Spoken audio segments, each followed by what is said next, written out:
So a lot of people ask me what do I eat as a bodybuilder and stuff like this. I just decided to make a quick video and show you guys a quick sandwich. It's just a French toast, but basically I add in a little bit of bacon there, just fry and just have that meaty taste to each bite I have and all that stuff. So all you need eggs, some oil, salt. Oh, I forgot to bring sugar. I'm gonna get that right now. Some milk. Not that much, just little bread, regular bread, bacon, of course. So, hope you guys enjoy. There's something missing from my bed. I'm staring at the ceiling, can't remember what I said. Let me whisper in your ear. I'm sitting here alone, but I wish that you were here.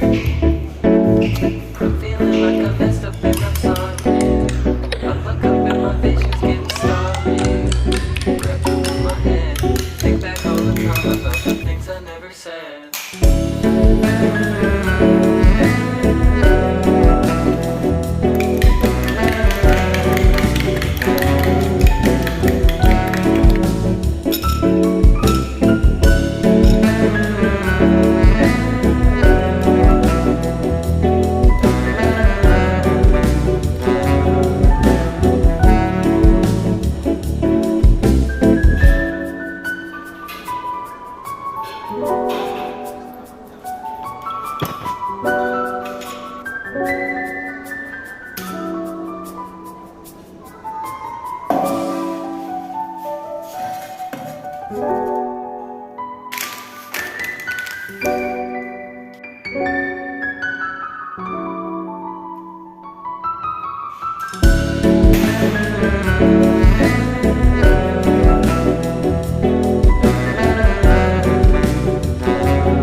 Yep.